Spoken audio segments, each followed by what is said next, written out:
Oh, look at that. Damn, that's been that quick lately. We're live already. Streak of shitty intros continues. That's the gimmick at this point, right? I don't know. What's up, John? Hey, everybody, it's Sean. I've got Geno here with me. We're going to talk about some WWE wrestling. Why are you talking like this? Is that better? You feel better now? I do feel better. Let's do a little show this way. Sean, before we get into... I don't think I can do that. Okay. Before we get into WWE, before we get into Monday Night Raw, I have a question. Okay. Why are you... I'm getting ready to throw hands. Okay. Catch these hands. I like Bayley working out with Cesaro. What? I have a question. I got some shit in my hair. What?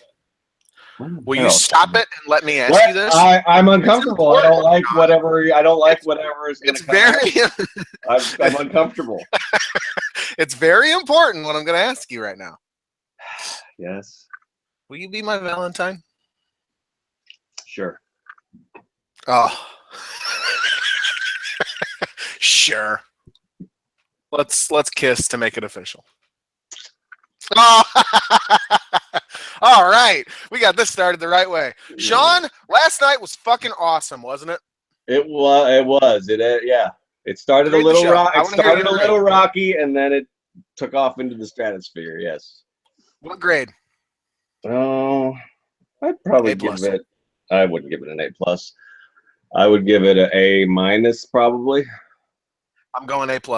First one in like 2 years. See, because to me, we've had this discussion before. A+ means I wouldn't change a fucking thing, and you got to get rid of all that Stephanie, Roman, Carl Anderson, Luke Gallows shit off the top.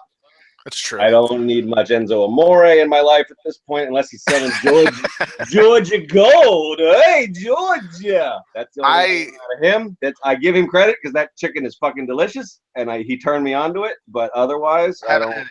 It's good. I'm not proud, but it's good. Is it good? You want to fuck the chicken like he does? I would. What I said on Twitter was somebody asked me if I would eat the chicken that Enzo fucked, and it's that tasty. Yes, I would. Oh my! Where's this from? KFC? KFC, and I haven't been to a KFC in like 5 years. This weekend I was running late. I was doing my other job, and I drove past one. I was hungry. I was like, "Fuck it, Enzo and Cass." Georgia Gold. Let me go check it out, and I got it. And I've like had to find a KFC near my house. I didn't even know where one was because I needed to go back and get more. It's pretty damn tasty. What do we got over here? Hey, Georgia. KFC. Georgia Gold, the cup of hate. It's going into labels. Anyway, so that's why I wouldn't go A+.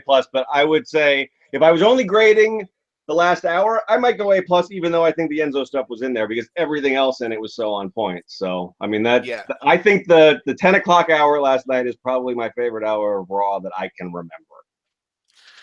Yeah, everything, like, they got to a certain point in the show that I forgot all the bullshit that had happened before it because it was so good that it, like, all is forgiven. You know what I mean? So you're right. Objectively, it's not an A+ show because, like, that whole first hour you could just cut and it would improve the show. Right. So if you can improve on it, it can't be perfect. But I say that because I would want to do that because, excuse me, I would want to put over how fucking amazing the other shit was. And it was really, what are you doing? I don't know. I'm having some issues with my face. What's wrong with your face? It looks I don't like it. You're cute as shit, sir. All right. Thank you. I appreciate that. Just don't mind me. If you're talking, nobody else can see me. You're the only one who can see me like sit here and like fuck with my eyes. So don't worry. That's true. Yeah, it's when on the screen, it's just my ugly ass face, and then I can see you making your face look weird and distorted. Which apparently your face is rendered in that picture. We were told, I think, and so things to follow up from yesterday. Geno's image is rendered. And what does that mean? What does rendered mean? I guess that's like the graphic design term. Technical term under your face there. It's still my face. I don't. Yes, but they've rendered it. I don't know. All right. That's what. Maybe that's not even right. Somebody now can come and tell us it's the cut. Whoever told me that that's the word is wrong. The other thing is that Rhino looks like Ram Man, which I can't believe I didn't know. Of course, a He-Man character's name would be something Man. I don't know where I got Ram Jack.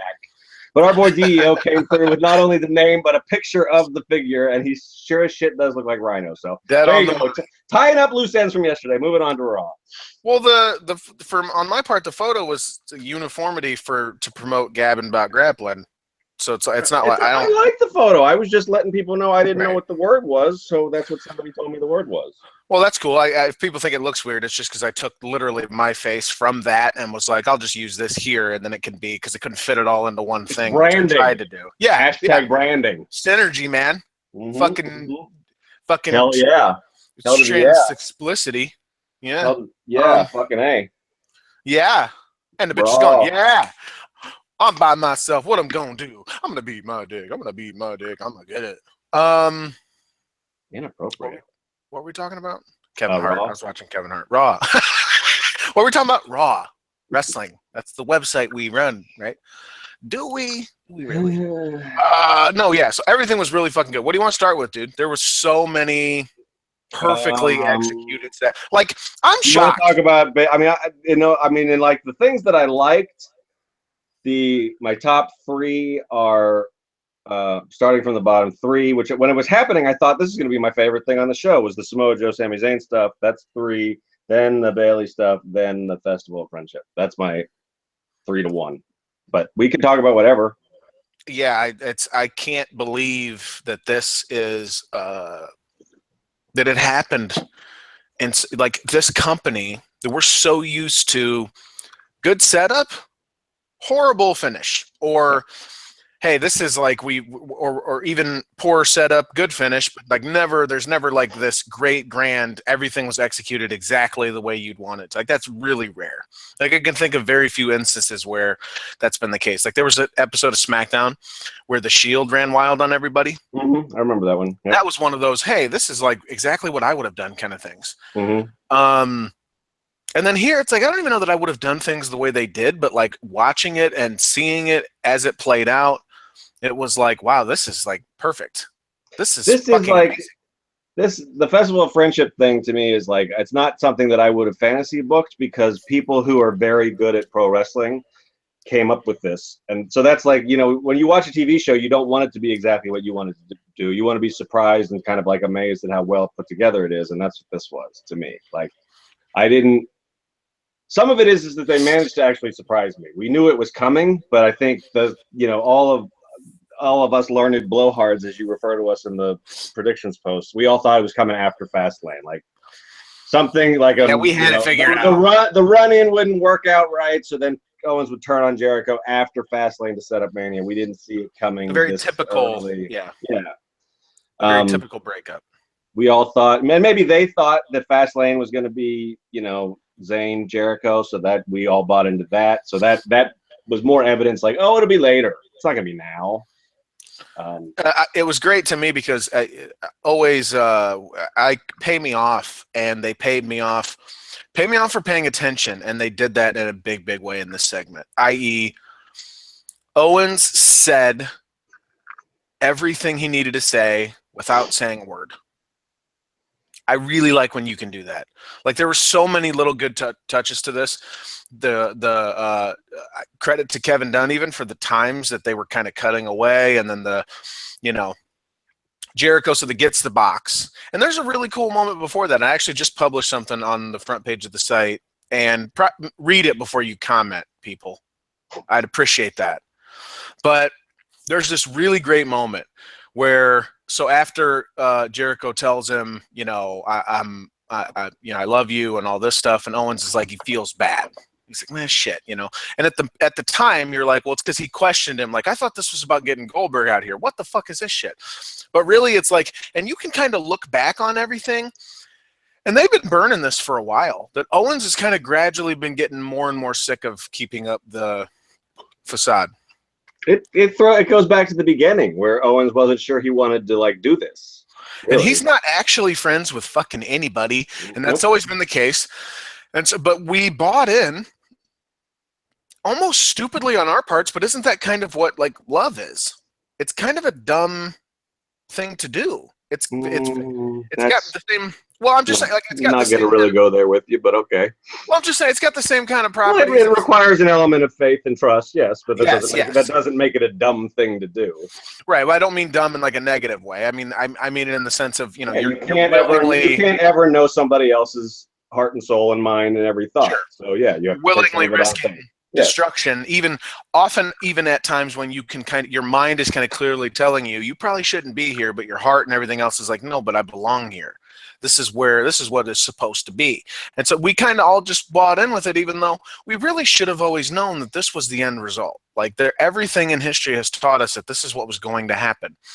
And the fact that they could bring us in and that to that degree, I think, is a credit to Kevin Owens. I think it's a credit to Chris JeriKO. Chris JeriKO deserves. I mean, that dude is amazing. I feel retroactively bad for saying a single bad word about him. People should, yeah. It took a lot of restraint from me last night to be like, okay, who wants to let's go back and visit everybody's pick roll. Who wants to do that? When he first came back, and he was and in fairness, he was kind of unbearable in what they were doing. He says he has since said, and maybe it's retroactive history from him, but I mean something that I was saying at the time, which I think his face run was intentionally bad to set up his heel run. He knew he was being grating and a pain in the ass. I mean, I don't think he knew that he wasn't like. I mean, I haven't heard him say that I was intentionally not working great matches or anything. I think he had some ring rust to shake off, and he's getting older, so he's still not what he once was. But I do think that character was by design to set up something. He didn't know that all this Owen stuff was going to happen, but it was to set up the second half of his comeback, which was going to be a heel run. Oh, okay. Either way, just saying. No, that's fair, and we can't. He knows what he's doing, is all I'm saying. Sure, and you can kind of buy that a little more. It's not like the Punk thing where it's like, I do the flying elbow intentionally bad just to piss you off. It's like, no, you're saying that to save face because you're just not good at it. Because Bayley does much better than you do. Yeah, like we see people who are good at it, people who aren't. Sometimes you aren't good at it, and that's okay. You don't have to be really good at every single thing. Like, you don't have to say something like that to save face. Like, oh, I'm doing it bad on purpose, you see. Okay, guy, sit down. So I don't, we can't, but we know JeriKO's really amazing. So is it a question of, is it just the writing was bad at the time? I think that's pretty clear with what they were asking him to do. And then here is something you can really sink your teeth into and something you could make, because he really is the kind of dude, like it's like they talk about, make movies and, knowing camera stuff. And this is kind of a good example of that, right? This is kind of a good example of what Triple H always fucking talks about, where you get a guy from Japan and Nakamura, let's say, or you got to, you teach him a thing like that is like what someone on Twitter said, it was like a 3-act play in one segment. Mm-hmm. Like, and you have to, and so much of what made it great was people reacting and the camera cut at just the right moment to see that reaction, to convey something that makes you, the viewer at home, feel an emotion. You have to know how to do that and where to be and how to make that happen. They just did such a good job in every way with this segment. There's so many really heartbreaking moments, and in hindsight, it's even better, which is the point of writing the post that I did and putting that up. Is it's breaking down second by second almost. Here's what this was and why it's so powerful. Like JeriKO telling him, and like it felt like a shoot, right? It almost felt like it was telling him in the context of the story, like, hey, I love you. Like, you're my brother and I love you. And telling him it's made this past run feel like one of the best years of my career, which is like, it's a good way to draw me in, because it's like, it's not just Chris JeriKO telling that to Kevin Owens. It's Chris Irvine telling that to Kevin Steen.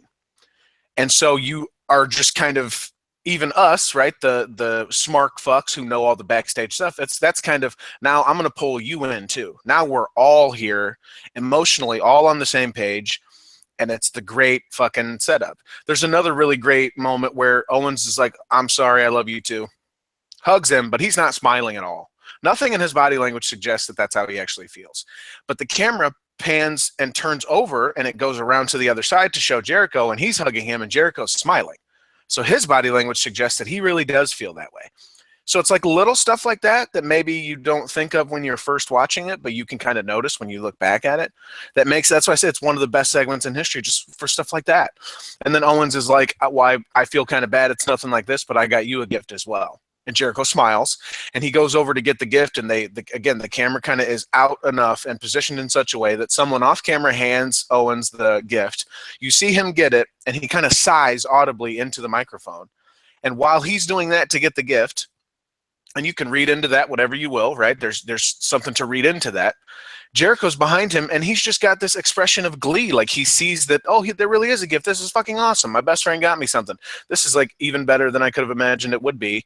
Knowing what's to come, I mean, that's layered, dude. Like there's a lot to be taken in there, and it pays you off the more you look at it. So I mean, there's so many great moments like that. When he takes the fucking thing out, and he takes the lid off, and he sees it's a new list. This is perfect. How great. And he looks so fucking happy. Like genuinely happy. It's just a great job by JeriKO. And then hindsight improves it because you look at Owens and he is smiling. And it's like, this is sick. You're a dick. Like you really, and it also, if you want to get into those businessy things, it puts him over even more as a heel, right? Because like you want to hate that guy now. Like, fuck you. Like you're fucking awful for doing this. Not like, you know, cheer him because it's KO and all this kind of stuff. I know I feel that way. I don't know if others do, but I genuinely feel the want to boo him now for this. So yeah, and then oh man, maybe the best moment was I think JeriKO, the expression he got when he saw his name, and just such a fucking great delivery of the line too. To have that, it's like he's confused, and it's just confusion. The reason that's fucking amazing is because he doesn't even kind of suspect anything. And what that says is he really does love his best friend. That's my best friend. I would never, you know, it would be, if it was you and I in this kind of a situation, it'd be the same thing. I just would not suspect that there's any ill intent on your part. Like it wouldn't even enter my brain. And I think that kind of ignorance to what the reality of it was that we could see, and that's the other reason it works so well, is that we kind of had an inkling that's where it was going, but JeriKO did not because he just refused to because of that connection that the two have. Like, that's dope as fuck. And then it's so heartbreaking for him to be like, how come my name's here on this list? And just the way he delivered it, like, again, like just confused, like he doesn't quite get it, and we then understand. It was like a slow reveal for us, but he just couldn't connect those dots, and not because he's stupid, but because he's very human, and that connection does exist, which means we're not stupid and he's not stupid. It's just that well written and put together. And then tosses the box aside and picks it up to look closer at it, like I don't really get it. And then we get the reveal of the list of KO, but he again still doesn't. He's still confused. Now we fully understand. And a fucking brilliant cut to Owens. And he, at this point, the charade is over. Pretense is gone. He doesn't have to keep up appearances anymore. And he just gets this look on his face of like disdain, like he's done. Like, fuck this guy. He just minutes before, he told him, I love you. I love you too, buddy. And gave him a hug. And you can see on his face, that's not at all how he feels. He feels the exact opposite, in fact. You can hear the mic drop. You see the title slide off his shoulder. He's a predator. And he's getting ready to fucking pounce. And then they cut back to JeriKO just in time to see him turn the clipboard over and see that it says the list of KO. And even then, he kind of looks up, and there's like about 1 second of him looking up, and it's still like confusion, but there's a little bit of sadness in there. Like confused because, again, even at that point, he doesn't want to believe that. But the sadness is like, the sadness makes clear that it's not that he doesn't believe it, it's that he doesn't want to believe it. But he has to, because now it's pretty clear. But even when it's totally clear, you still kind of want to live in denial. And then in the next second, his face breaks out into the oh shit because Owens attacks. Like that all contained just right there is fucking amazing. Like so good that I can't believe it was on a wrestling program.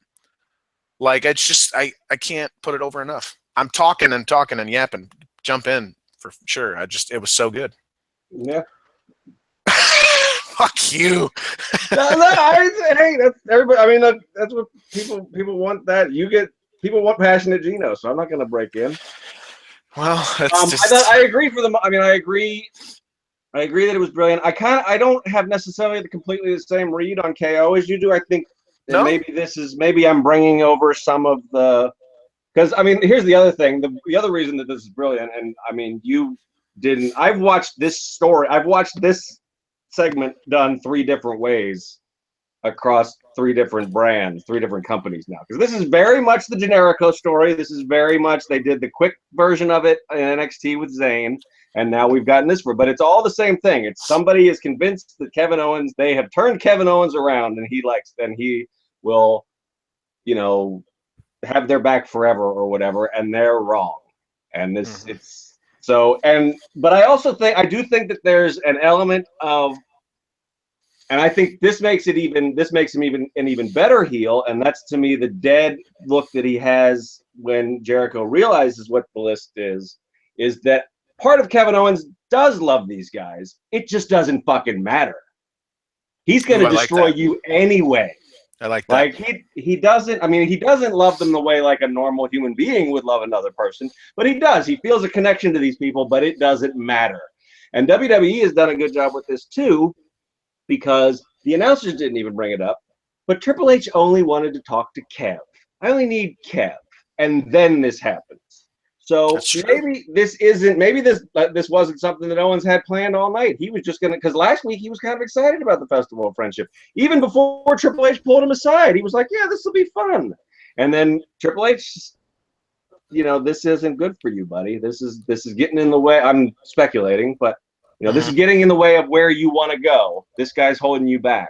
And it might be a very reality era kind of smarkish thing where he's like, you know what, people kind of think you're a joke right now. That's not the guy that I brought up from NXT and made my guy. I don't want the comedy guy. I want the fucking murderer. And so here's the murderer. So that's me, like, I mean, and that's why I some of that stuff that I see a little bit of remorse in Owens. Like he's, I mean, that's like the sigh and some of that stuff is like, I don't want to have to do this, but I'm gonna fucking do it. He can completely compartmentalize that, and it's business. Well, you know, and there's a moment. Business. There's, to support what you're saying, there is a moment where, and I even kind of say that in the post, where it's like, does he feel bad? Like, is there some guilt of what he knows is to come? Did he know that he had to have known that's what's to come because he had the gift set up? So he knew he was going to do this the whole way. That's cool to think about too. But there is that moment when JeriKO's giving him the spiel where he's like, you know, it's been the most fun in my WWE run, all this stuff. And he kind of he's got like this, like he kind of rolls his whole head, like he's like, oh, God damn it. Almost like do you feel bad because you were just questioning him and now he's saying this and now you know what's going to happen? And like, is there that still human part of you where you're not Samoa Joe, say? You're not just a dude who comes in like, don't say my name or I'll beat the fuck out of you. I don't care. I'm a psychotic killer. Or do you actually have feelings for this person like you're saying? And like, it doesn't matter enough. Like I do, but it's not that important. Yeah. It's less important than the other stuff. So there's, even if that's a layer that you can add there, I still think it's, you know, it makes it just as good, even maybe even better. Oh, yeah, exactly. I think it makes it even better. Yeah, I think that's. And there was another great moment too where he attacks and everything, whatever. He goes to the outside of the ring and they do the apron powerbomb. JeriKO's rolling and he's in anguish, you know, in every way, mentally, physically, emotionally. And they cut to KO, and he is just orgasmic. Like he's got his mouth is open. He's kind of breathing deep but slow. His eyes are closed, and he starts like leaning back and looking up to the sky and kind of opens his eyes and closes them again. It's like he's in a trance. Like, and you can read many things into that. Like he's in a trance because just the violent Kevin part of him that is there came out, or I read it as relief. He's like, or it's just that much. I'm so relieved I don't have to keep up appearances anymore because fuck this guy. Like, I'm done with all of this shit and I don't have to pretend otherwise anymore. And he's just so overwhelmed with the moment of it. Like, or maybe it's a mixture of the two. And either which way, it's like really well done the way he conveyed that. That's what and then again, the camera work is great because as you see him like that, they keep panning over and there's JeriKO writhing around on the fucking floor. Just in massive pain. Referees come running up to tend to him, and then you see that, and then again they slow cut back to Owens, and he kind of is looking around slowly again, like he's still in a trance, and then he sees JeriKO, and it brings him out of it. He gets that look on his face, pissed, rushes over, grabs him, puts him in the ring, throws him in, and Cole did a good job here putting over Kevin Owens with the look of disgust. Like the way he said it even was perfect. Like, because that's exactly what you're thinking. Like he just looks utterly disgusted by the person that's in front of him. And again, we're like 2 minutes removed from him saying, I love you too, buddy. Like, this is kind of powerful. And if there was any doubt left, he's picking him up, and he's just, the look on his face is like, I can't even stand to fucking look at you. Like, that's how much I hate you. And if there was any doubt that that's how he felt, he actually said it to him as he's holding him up, like, by his hair. Like, said, I hate you. And looking him dead in his fucking eyes, that's some evil shit, man. That is evil. Someone you just told you loved, who went to all this trouble, and yeah, there was jokey, but then he got serious, and it was like, JeriKO put a lot of effort into this. And we all laughed at it. You commission the painting. You get Gilbert to come back to get beat up. You get the magician. You put all this stuff together. You get the original Ralph Guggenheim. Those things cost $7,000. Yeah, man. I mean, the statue thing. You know, like all of this, like he put effort into that's like when Owens walks out after smashing him face first into the thing, he picks up the statue and destroys it and throws it down. That's like there's a bunch of little there's a ton of little stuff. And throws him into it, and then a really good, in the YouTube video that WWE put up, that was a really good way to cut away and end it, was they show JeriKO on the mat, and he's in a ton of pain, and they show Owens, and he's holding the title up, JeriKO. And the implication to me is clear. This is my friend. Mm-hmm. My only friend. Yep. This is what matters. I don't have friends. I have this. I don't need friends. And we're going to find out at Fastlane. Yes, he does. Just like we've always known is what's funny about all of this. I don't want to talk about it. Right, but it also pays you off, right? It sucks that that's even going to happen, because I'd love to see JeriKO Goldberg continue to get owned on Twitter. Yeah, it's fun. It's brutal, but awesome for us. But it's cool too, because Owens is being this way. You wouldn't be champ if it wasn't for JeriKO. Yep. Many times over. He did need that friend, and he abandoned him, and he's a dick. In the worst way imaginable, and now he's going to lose his title, and shit's going to go south. Now, you're right in the sense of it pisses me off to think both of the Sting connection and now this angle. Boy, fuck you that JeriKO's not going to take the belt from him. Well, that's your only friend. Now it's mine. Else. Yeah, I mean, to me, it's still fuck. It's a Goldberg problem. It's not the that's justice. Problem. Yeah. If you want to talk about justice, or you want to talk about a satisfying conclusion to a story, the actually satisfying conclusion to this story would be JeriKO, after having helped this dickhead keep that title for all this time, because the bad guy, being that bad of a guy, should be beaten down and made to understand things in a way that is meaningful. The way you do that is to take that title from him, because the title's the only thing that matters to him. And he only ever had the title because of the guy that he fucked over. What does that mean? The guy he fucked over is the guy who deserves the title. That's called justice, folks. That's good storytelling.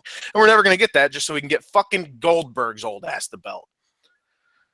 I'm going to hold on. I'm going to hold on to every last inkling of hope in my life that maybe they're going to swerve us. And, maybe Lesnar does run in and cost Goldberg the match. Maybe. You never know. Which would make no sense, but I'd rather that story. I don't care. I'll take it at this point. Yep. I'd rather that story make no sense than this one have an unsatisfying conclusion.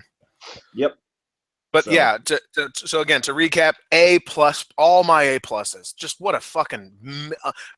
I can't think of a segment that I liked more. I've been trying. I've been thinking about Raw. I can't think. The thing is that. I also don't. I don't mean to cut you off, but I'm tired of hearing people say, "This is your life." Oh, me too. I mean, I'm comparing it to that. I saw a bunch of people do it last night, and the one that triggered me was Ryan Satin was like, "Yeah, this is nowhere good near as good." Which not. I don't mean to. Shittiest take I've ever heard. I don't mean to bag on Satin, but that's just wrong. Go watch that. Yeah, go watch that fucking segment again and say it. People have this romanticized notion that was some sort of magical segment, and it's not good. It's way bad. I mean. And that's what I was gonna, that does tie right into what I was going to say about this segment, though, is like, and what makes it a little bit different from the last segment that I can remember having this kind of effect on people, which is when Rollins turned on the Shield, is I don't think you can't go back and watch that. I mean, what we remember about that is we remember the betrayal and the stuff that came after it. You can go back and watch this. Maybe it went on a little bit too long, but there's some of the funniest shit that I can remember on Raw happened in that segment before the betrayal stuff. You don't need pants. It's art. It's art. You don't need pants. That's an all-time great line. All-time quote. It's the friendship, the magician stuff. I mean, yeah, like I said, maybe it went on too long. The thing it probably didn't need was fucking Gilbert. Yeah, honestly, probably could have done without that. But that was also a cool, fun moment. The only critique that I would have of this is the weird commercial break. in the middle. I didn't actually. Was awesome and perfect because they did something I never in a million years would have expected them to do, and I give him all the credit in the world. He says, "Or you're gonna get," and it immediately cuts to commercial, and I'm like, that was weird. And it comes back, and he waited 2 beats and goes, "It," and I was like, they just fucking did that. That is one of the greatest things ever. I'd like to see what Las Vegas thought of that, but you know what? I'm sure they gave him something. I don't care about the live crowd. Still, it's weird. I don't. I thought it was awesome. I'm a television viewer. As a television viewer, I thought it was dope as fuck. I'm surprised you did. I would have thought you would love that. No, because I thought that too. When they went to commercial, there was a couple people on the timeline. It was like, that was a really weird break. But then he came back and said it, and I was like, no fucking way did they just do that. Again, they paid off an amazing, cool, fun thing. I don't. They did a delay with a commercial break to get to the it. I don't know. I thought it was cute. I didn't like it. Okay. Well, that's fair. I certainly didn't think it was brilliant, but hey. I don't know that it's brilliant, but I just thought it was cool that they would actually, do that. I don't know. I wouldn't have expected it. But then when they did it, it was one of those things where it was like, that's lame. And then they did it, and I'm like, all right, you got me. That's pretty cool. And I think the big thing, too, we're burping motherfuckers on this show. Sorry, everybody. That we're so happy we have fucking congestion and indigestion or whatever. Congestion. Good one, Geno. Mm-hmm. That's some congestion too, but yeah, it's that time of year. I don't know. Oh no, yeah, and the other thing too is This Is Your Life didn't age well at all. Like again, if you're thinking of that in a good way, it's probably because you were quite young when you first saw that, just like I was, and then I got a little older. And I mean, The Rock as a character doesn't age well. The segments that he was involved in, especially bad.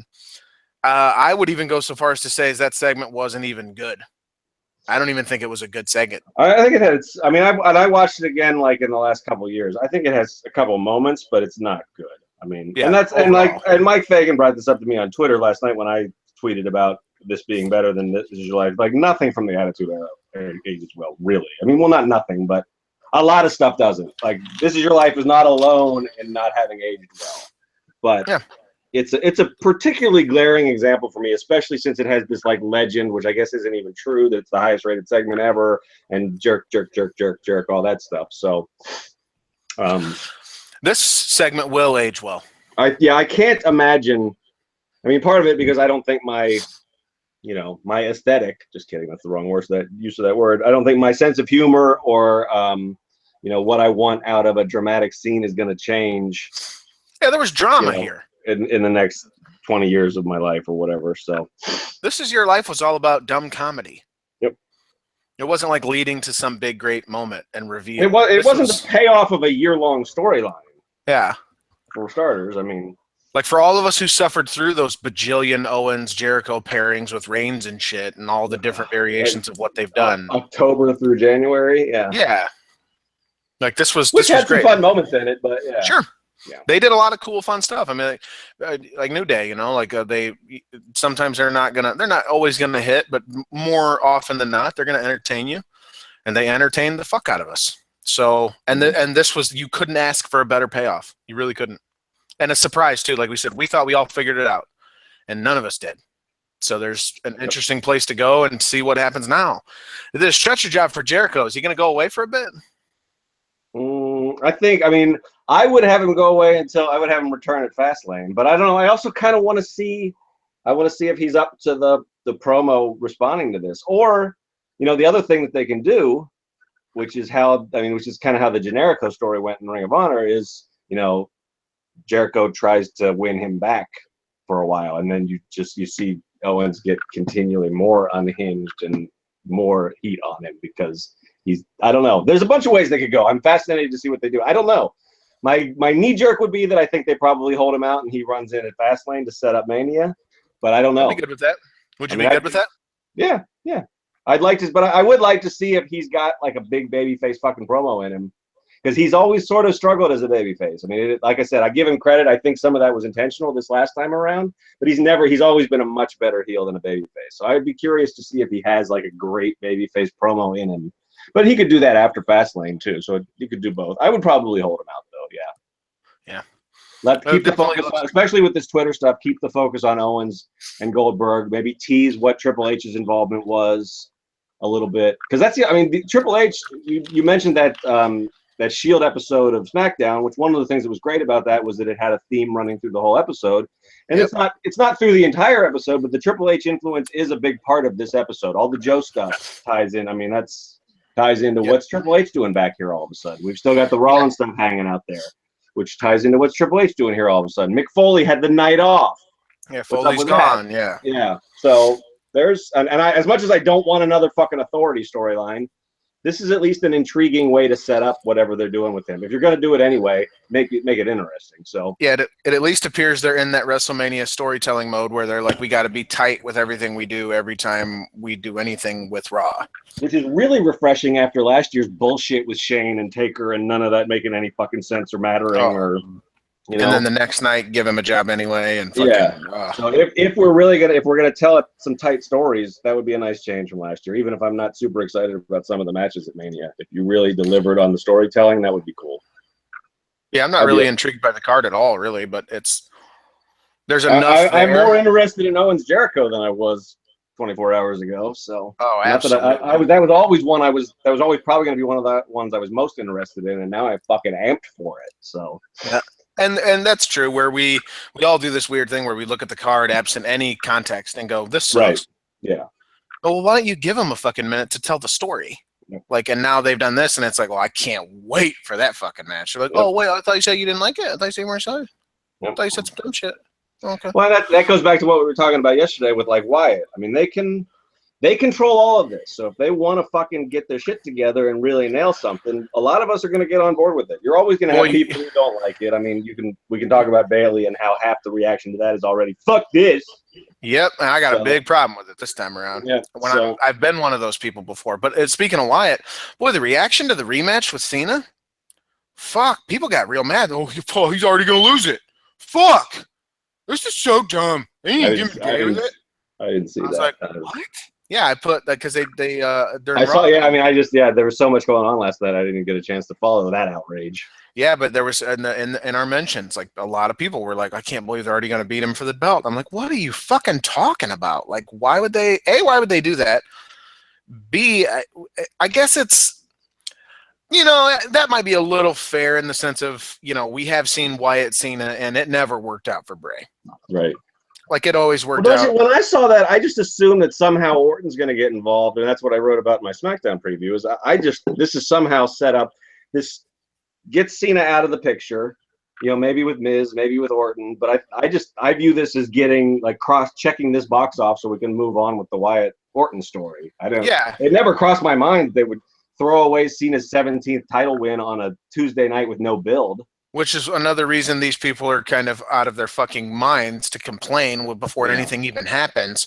They're not going to give him win 17 on a SmackDown, taking it from Bray Wyatt with no planning. Yeah, it's going to be fucking Mania 34 with a 6-month build. Yeah, with Undertaker sans hips. Yeah. So let's relax a little now. Yeah. Well, one other question. Speaking of outrage, though, which when I wrote up this thing last night, I didn't even notice it. So WWE's story on Chris JeriKO is that he's being checked for cervical pain, right? Okay. Men don't have cervixes. So I guess this is a joke about him being like he was a little woman because he wanted to be friends or something. I don't know. Are we going to be mad about that? Cervical pain? Yeah. Because we got upset about ladies last week, so this is sort of like another layer of that. Or is this like a rib on that? Isn't cervical pain it's your cervix, which men don't have. Cervix is where your neck. No, I don't think so. There's like there's something with the neck, I thought. I don't know. Is that wrong? I don't know. Because he obviously doesn't have. Are we thinking they would actually do something? Oh no, you're right. There are two. I just googled it. There's two definitions. The first one is the narrow neck-like passage forming the lower end of the uterus. That's the first definition. Which is what you're relating. Which is the second is relating to the neck. You're right. There is a cervical. But they didn't say cervical vertebrae. They said cervical. I mean, I put it in quotes in my story. It's worded to make it maybe. I'm not. Some fucker thought it was cute, maybe. Yeah, I'm not putting it past them. Still saying. I could buy that. That they're because they are a super petty kind of company. That if you accidentally fart in a meeting, you'll fuck around, find yourself with a farting gimmick on TV. I mean, look at poor fallen JBL. So exactly. If you fucking these Vince thinks it's the most funny thing in the world if you're near a pool to push you in it. Yep. Vince is 70 years old, ladies and gentlemen. This is just the kind of company we're talking about. So I wouldn't put it totally past him. Then again, the .com is kind of a different thing. There's a separation between those. It feels like there's a lack of communication between the main and the .com and that kind of. We know how that can be. I don't know, maybe, but I wouldn't think so. Because it makes sense that the next stuff with the apron powerbomb isn't that the same thing they did with Sammy? Same kind of general thing. He's got a neck issue now or something like that. I guess I don't remember. I mean, Sammy ended up being really hurt too, so that was yeah. But yeah, I don't know. It struck me as funny because that's It is kind of funny. He's and what we did no. Oh, that's why we got those tweets. People were like, "Well, you don't the cervix." A lot of people are going to be confused. I mean, that's not. Like, I don't think that's how. Like, if you're talking about neck issue, you talk about like a spinal issue, or you talk about the cervical vertebrae or something. I don't know. I think the way they worded it. I think they knew what they were doing a little bit. Yeah, a lot of people are not going to have the same response. They're going to respond like I think for that reason, it's a clever little dig, I guess, because you can totally cover it. You can be like, we didn't mean it that way. Isn't there a shoulder thing that's that, or is the clavicle? Not cervical. Clavicle. That's not cervical, no. Okay, yeah. Maybe that's what I was thinking of, and I just didn't know that. But there is, like you said, but I thought usually when you hear that, you hear about cervical vertebrae. They're like specific. People don't just say, they don't refer to that as your cervical. Yeah. Cervical. Yeah. It's definitely weird. Or It could just be ignorance on their part where they're just kind of dumb. Where they're not doctors, so they just kind of go with what. But they have a doctor there to consult. He's probably quoted in the piece, is what's funny. So you I don't know. I mean, yeah, because I don't know. They do. I mean, I think they do kind of try to like make those sound ridiculous on purpose. Yeah, it may just be that he could be dead. They want you to think he could be dead right now. I mean, the only thing for sure that you're going to get in one of those stories is local medical facility. That's what they all say. Yes. Other than that, they get real creative with shit. So. That's right. And they were in Vegas, so who knows what the fuck. Who knows? Those people probably don't even have like real medical licenses. They're just like mob doctors. Yeah. They're just trying to get to the casino later. Hell, the medical facility is probably in a casino. Your girl Bayley is the WWE Raw Women's Champion. Goddamn right. How do you feel about it? I like it. I'm excited. You're not mad as fuck? You're not mad online like 88% of the people who responded to me? Nope, I'm not. How do you feel about these people? I mean, to me, it's fascinating. Why are you laughing? These people made me laugh. I don't know. Why? It's kind of fascinating to me that because I've been on the other side where something's happened and I've been like, well, yeah, but this. And people are like, can you fucking enjoy something for once? Yep. Jeez. And I'm like, well, both things can be true. I can be enjoying it and still be critical about it. Yep. And then on this side of it, everyone was kind of instantly critical. And I was like, man, you guys are harshing my buzz, man. Shit, I mean, just won the title. What the hell? One of the reasons I liked it is because going into this, I was like, there's no way they'll do the Raw, Charlotte loses on Raw thing again. So they did. I was completely caught off guard. So that me too. That works. No one else apparently was, Sean. They all said, well, this is, of course, that's how they did it. It's the same thing they did with Sasha. Now she's going to lose it back at Fastlane, and she's going to win it back on Raw, lose it back at WrestleMania. I like how Ortman's lead rumor was like, they don't know what they're going to do at Fastlane yet, and all the comments are like, bullshit, yes, they do. Yeah, like, they know what they're doing. They don't even know if it's a fucking one-on-one match, you clowns. There's so many layers to this, too. Now, they could fuck around and do a four-way with Dana Brooke, and we're like, well, I wonder, Sasha's kind of hurt, and Dana might help Charlotte, so the odds are against Bayley. And you know what I mean? Like, we don't fucking know. They don't know. They never know. They could have not known this when they got to the building. I mean, we'll probably get – Meltzer's probably doing Observer Radio now, right? We're probably going to find out that they've made he did it last night. Yeah, it'll be up right now. I'll listen to it. I'm sure he'll end up saying – He'll probably say they made the decision to put the belt on Bayley at 11:05. Yeah, last minute. It was walkie-talkie down to the ref. Which is weird because and there's some. So again, here's what I want to make clear: you are not wrong if you sit there, if you watch that and you said, "Damn, they're probably definitely going to beat her for it at Fastlane, so Charlotte can maintain her streak." and it won't end until WrestleMania. I think that's a valid thought. That's a valid criticism. It's totally valid for you to feel that way. I also think it's completely valid to be like, man, I wish they would have waited till WrestleMania 33. That sucks. I think it's valid even that you would then be not as excited about what you saw while thinking that. I get that. I don't agree with that part of it because I don't think you should let an assumption that you have affect enjoyment of what actually is. But that's my opinion, and again, I'm not going to say you're wrong for that. I just felt like, again, I don't know, man, maybe something's changed with me, or it was just a particular thing, or because it was Bayley, the character. Like, can't we all be happy for 5 fucking minutes before we're like running it down? This. I should have called this the Sean's Right episode because because I like hearing you say that you were just excited for Bayley the character because we had a big fucking fight on a Cage Side Live like 2 years ago where you were like, "There's no money in Bayley. She'll never make it at NXT. That gimmick doesn't translate." So I'm just excited about that. I was wrong. She does translate. People love her, and she's great. And that was one of the cool things about this match, which it took me until after we got done doing some post show stuff from the site for me to even get into that controversy because just watching that match, people were into this fucking thing. They grabbed them for sure. And people were into fucking Bayley's journey here. I mean, there were, there's an Izzy video. I mean, she's of course crying, but and she's emblematic of what there are a lot of little girls coming to wrestling shows fucking pumped because of this character, and it paid off for them last night, and that's kind of awesome. I'm not going to worry about how they book it later. I'm also like, it's all just, it's just like your opinion, man. I don't. To me, I like the Raw Women's Division better than the SmackDown Women's Division. I feel like the title, the title flips around a lot more, but it feels more important to me. It just does. That's just my opinion. So I mean, well, they're known for those epic matches. Like you were saying, I don't care. I respect your right to have all that opinion. I don't understand when people are all like if I say I'm happy and then people come at me like, well, you're wrong to be happy because this is bullshit. No, just stay in your lane. You go be outraged over there. I'll be happy over here. We'll meet up again somewhere down the road because I'll be outraged again later. But just I don't know. If people are enjoying it, I don't understand the rush to be like, fuck that. What I feel is a good thing to remember when dealing with human beings, right? And we're all incredibly unstable in our own ways. It's the human condition. But always remember this. It doesn't matter the feeling. It's valid. Because it is a feeling, and they're so fluid and just hard. They're all individual.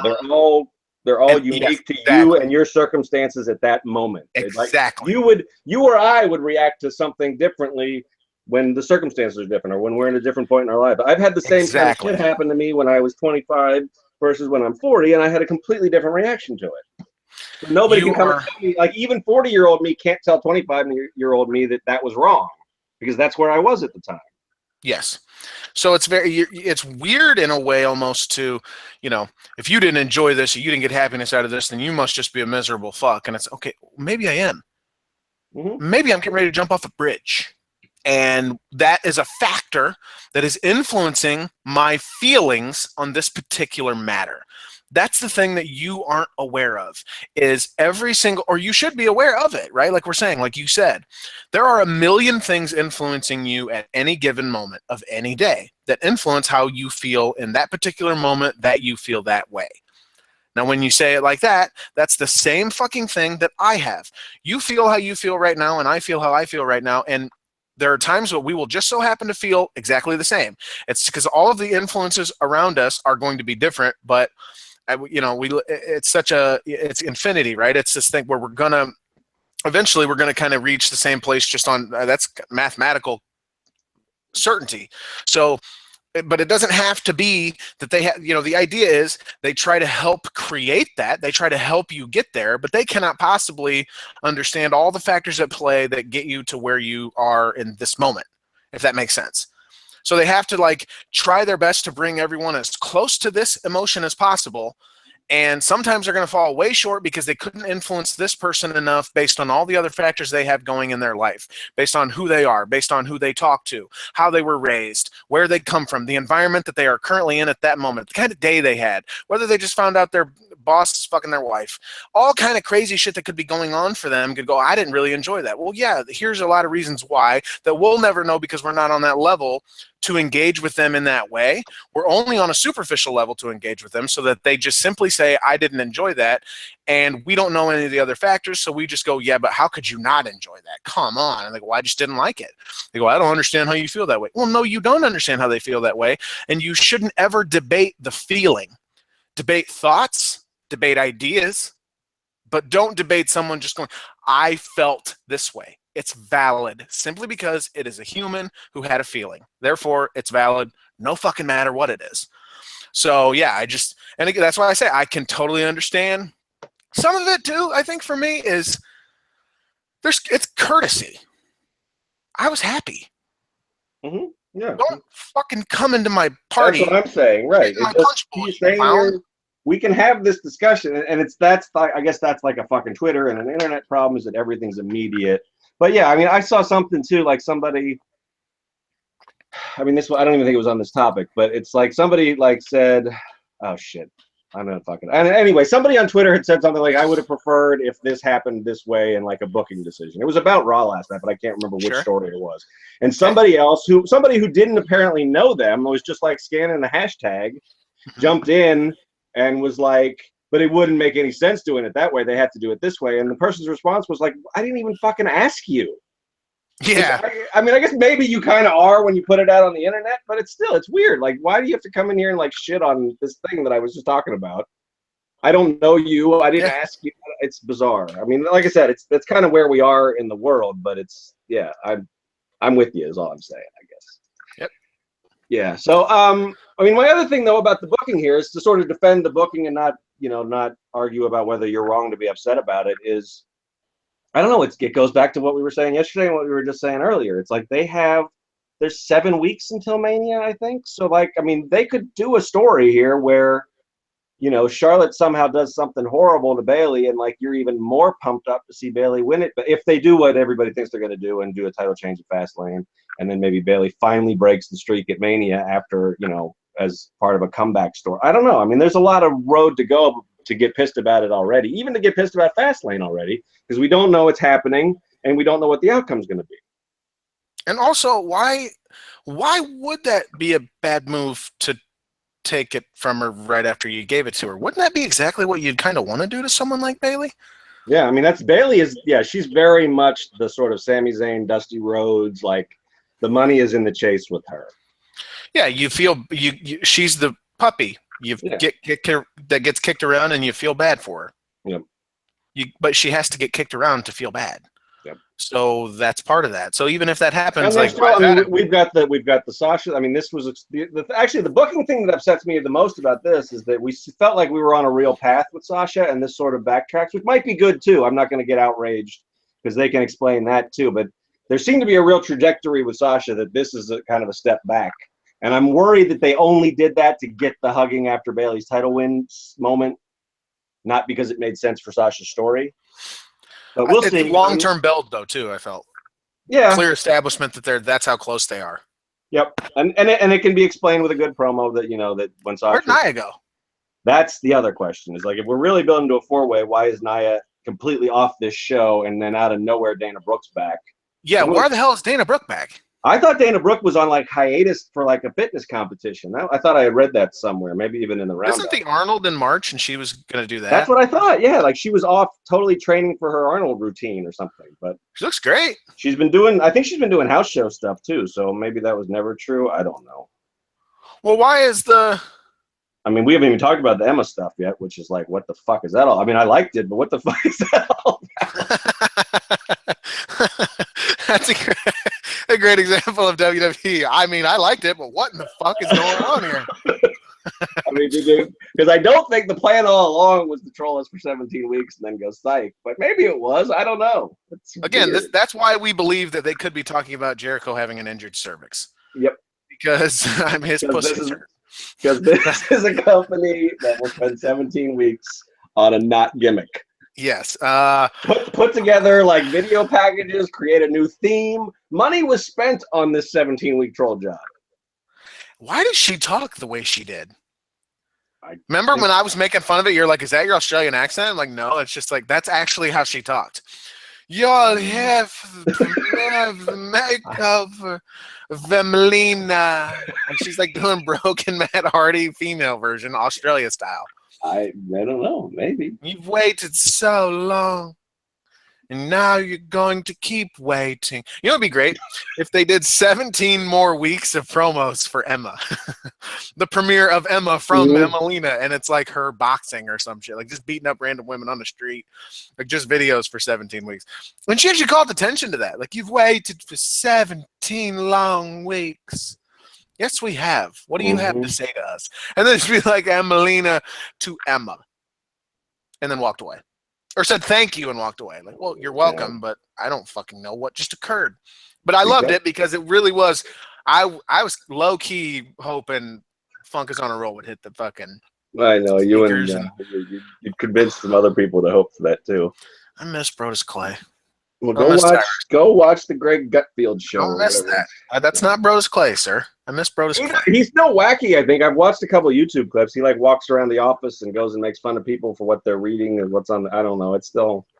You know, it's weird because you get weird about kayfabe stuff where you get like kind of upset. You know, Bray Wyatt does the interview with ESPN after he wins the title, and it's kind of mainstream and not. You know, I was talking to my dad, and it's like, dude, I don't. This kind of makes me. Ugh. And I'm like, I get that in a way, but I get weird about other stuff. But you also don't like reality angles. You're always like, I don't like these reality angles. I just think it's But you love Total Divas, which is just the setup for every reality angle ever. Nothing reality about that. That's all gimmick, baby, and you know it. But that's it's still blurring the line of like. My thing is subtlety. Like, I need it to be kind of subtle, i.e. JeriKO and Owens, when he's like, no, really, though, this past year's been awesome. And and it's like, oh, shit. They kind of throw a little bit of it in there to where it's kind of reality-ish, and you can feel good about it, as opposed to, you know, don't get out there and call Triple H Paul. Like, don't do this. That's stupid. It doesn't help you. It doesn't help tell your story. And again, it's the old fallback of everything else on this shit is fake except this. This is real. That's I don't like when they do that. It doesn't help what they're trying to do. I'd rather you just tell me a good story. If you can't tell me a good story, if you got to break the fourth wall, then you can't write. Find a good story. That means your story's no good. Damn it, Sean, I was saying something and now I forgot. Oh, I don't know. Sorry. No, you know what I get weird about actually is I get weird about shit like we're not picking on Ryan Satin. I think we both like him. He's a good dude, whatever, like what he does at Pro Wrestling Sheep, but he posted, you know, it's funny seeing how far Bray Wyatt has come from NXT, and he showed the picture of everyone from that class, and he's the only guy who's still there. And I got weird about it. I almost responded. It was like, I don't see Bray Wyatt in this picture. Like, what was his name? Husky Harris is in this picture. Husky Harris, yeah. Bray Wyatt is not in this photo. Like, I get weird about those kind of characterizations, you know, where it's like you're talking about Sami Zayn, and then you're talking about El Generico. You are talking about two different people. And I get really weird when people are like, no, it's the same guy. No, it's not. I think you're talking about two different characters. I don't think. See, yes, that's exactly what I mean. You are talking about two different people, right? Different characters. Like, you have to make the distinction. I don't like when people don't do that. I hate when they do this shit where they go, you know, this guy is this guy, because Kevin Owens and Kevin Steen are two different characters. He kind of treats them the same. Well, he's a weird example. See, this is what I wasn't upset by that ESPN article. I actually thought it was really fascinating. And Bray's one of my favorite guys for that reason, because I feel like he's got a real gift for. He never leaves character, but he sort of shifts. I don't know. I mean, I can't even explain what he does. I think I know what you mean. It always feels like he's in character, but he's kind of being real. So you're like, right, exactly. But Wyndham Rotunda or whoever is under, like, that's part of the Bray Wyatt story, but he never leaves the Bray Wyatt story, I guess. I don't know. But so I think it's fascinating. I think it's like we were having this conversation in the orifices yesterday.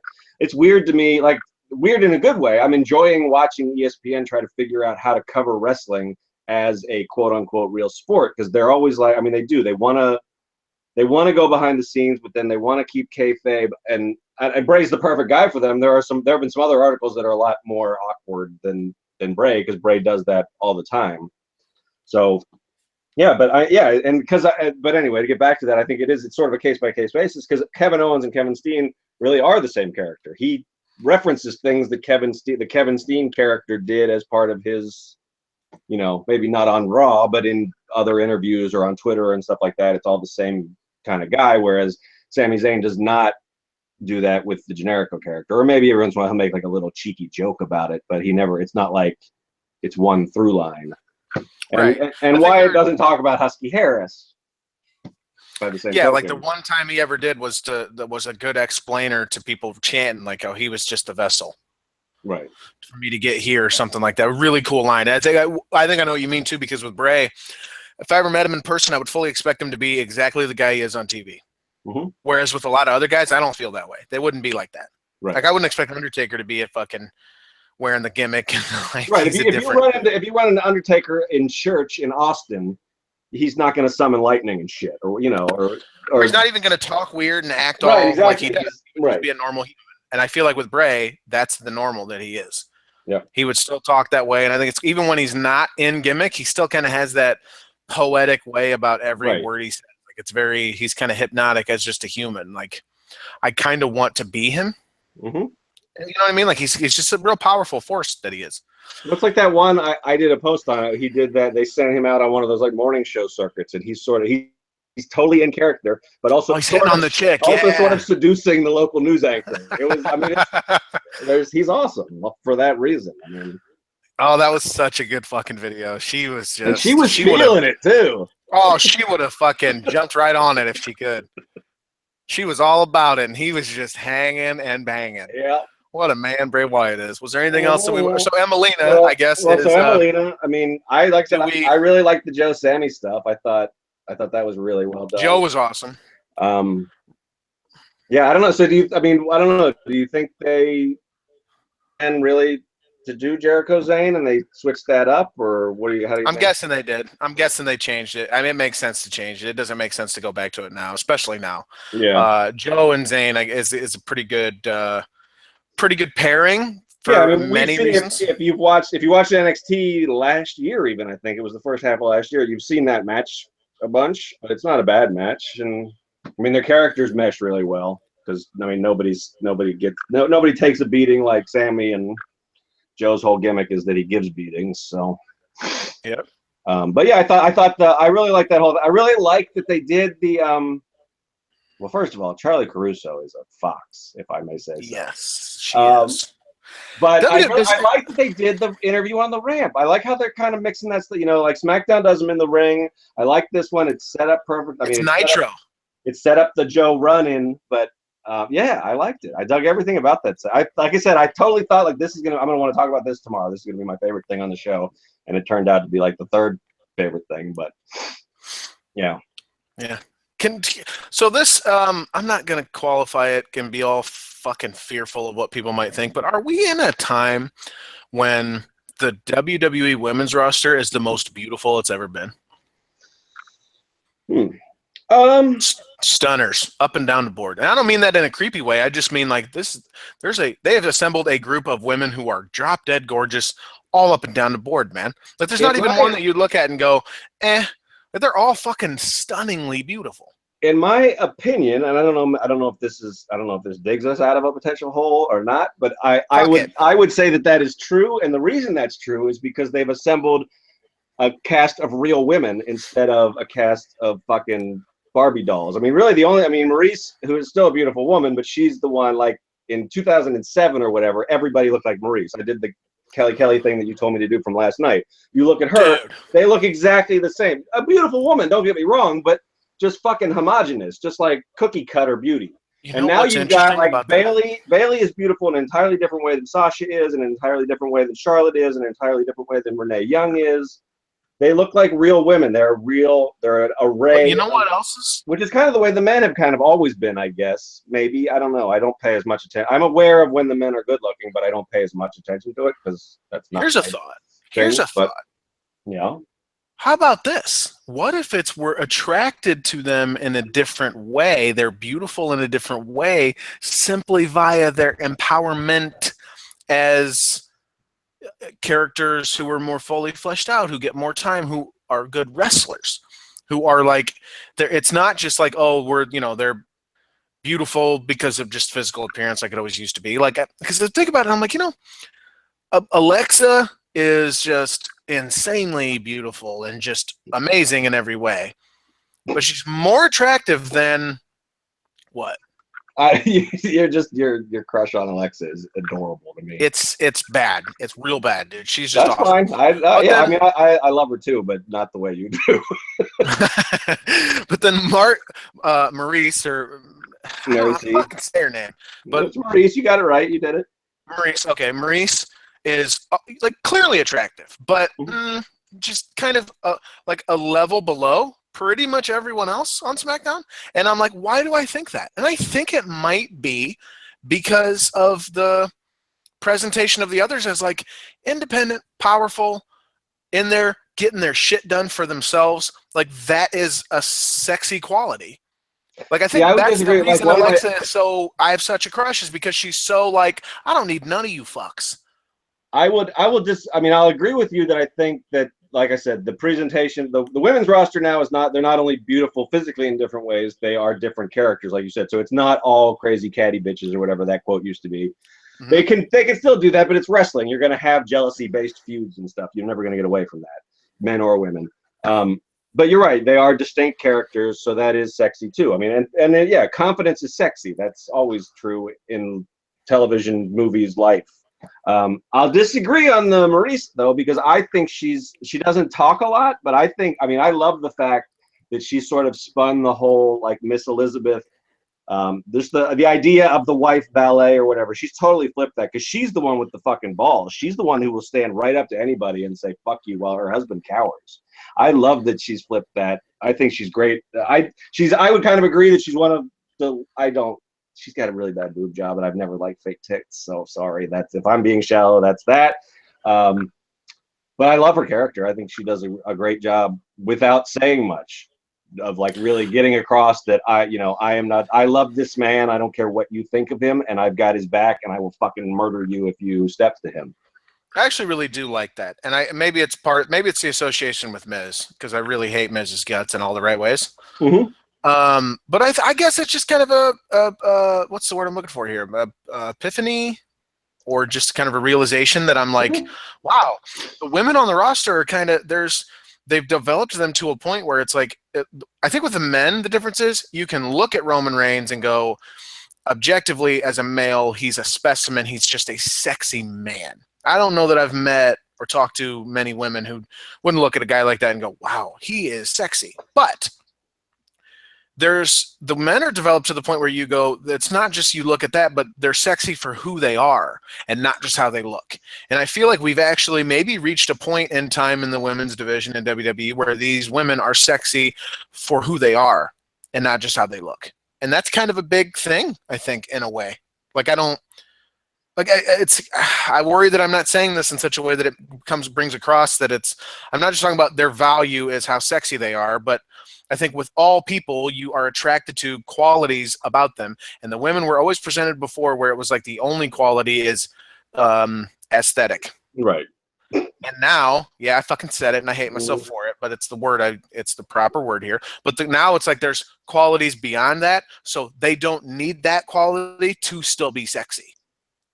They just so happen to have that, right? So it's just like I think it really. Well, I mean, I don't think they just so happen to have. I think, WWE does. That's oh, sure. I'm not saying it's not a big part of what they present. Yeah, that's fair. And I don't think there's anything wrong with that. I mean, or if there is something wrong with it, it's a society-wide problem. I mean, people make subconscious decisions based on what they find attractive. That's always been true. It's probably always going to be true. Have you ever dated a person you didn't find physically attractive? Yes. I mean, I've never dated anybody that I didn't like. Like, you looked at them and were like, I wouldn't usually, but like, I don't know, they're cool. Yeah, I have. I had a pretty long relationship when I still lived in Texas with a woman who was a lot older than me, and it was mostly based on that I just thought she was a fucking baller, not that I thought she was sexy. You will. I had someone that I was with for a time who was, I first see you and it's like there's no I didn't have any sort of physical like, oh wow. You know, like the woman I'm with now, I see it. There's both. Like I see her, and it's like this is the most beautiful human being I've ever laid eyes on. Holy shit! But there's also that connection. But in this instance, it was like physically nothing. I don't really have any opinion either which way. But then I got to know her, and she became beautiful. Right. So I just feel like. I mean, yes. I mean, there's a lot of a lot of sex is in the mind, and a lot of attractiveness is in the mind. So yeah, that's definitely. Yeah. I mean, like people. I think is it Hugh Jackman whose wife like looks their age and he doesn't really, or maybe I don't know. There's a few Hollywood guys that they're and you'll see, and I've heard a lot, and I have a lot of female friends who are like, what the fuck is he doing with her? And or male friends, but that's what it is. It's that he's attracted to a lot more than just her outward appearance. It's funny you bring that up because I was looking at Logan trailers. And I saw something that he mentioned his wife, and I saw in comments, and I read comments, which is bad. Always a bad idea. Yep. And they were like, they talked about his wife, and we're like, I can't believe, like you're saying, essentially, like, why he's still with her, and it's crazy. And I'm like, I wonder, I got to look this up. And I saw her, and I'm a horrible guy, I guess, because my knee jerk was, holy shit, he is with her. That's kind of. I'm interested, and then I look at articles and she's like, I'm tired of hearing this. Like, we got together a long time ago. We love each other. I love him and he loves me. Yeah, she's a little older. She's not like physically fit like he is because he's dehydrating himself to look cut for a Wolverine movie. But like, he's just a normal dude who loves his wife. And like, you don't have to look like fucking, I don't even, I can't even think of a woman to use as an example here. I don't want to be shitty, but you don't have to look like what society tells you is perfect. Yeah, but he looks like that. He could have anybody he wants. Well, he does have who he wants. Right. You don't have to keep going with that sentence. Like you, for some reason, because you think it's better doesn't mean he does. The wider point was to say, I just think it's really cool. And I guess I realize, or to me, I don't know, maybe it's kind of cool. Like these women, they don't have to rely on attractiveness. Nia Jax is super attractive to me, and I think a lot of that isn't just how she looks, although I think she looks amazing. Wasn't she a model too? I mean, I like her body type. Like that's I don't have a problem with that either. I'm just saying, I think she was a quote unquote plus size model, but I think she was a model. Interesting. Yeah. I can see that. She's really gorgeous. Yeah. But just the way she is out there, just killing your heroes and like shouting them down and being real strong. That's to me, Stephanie McMahon. Stephanie McMahon on her own, just the way her face looks. I don't know. It wouldn't grab me. And that's not an unfair thing to say. I don't think it's unfair to like making a judgment about beauty is subjective and things like this. It's okay that you're not beautiful to everyone you see. That is okay. So to me, it's like I look at Stephanie, I'm like, nah. But then she comes out and she's like, I'm going to make you my bitch. And she's the hottest thing I've ever seen in my fucking life. All of a sudden. You know what I mean?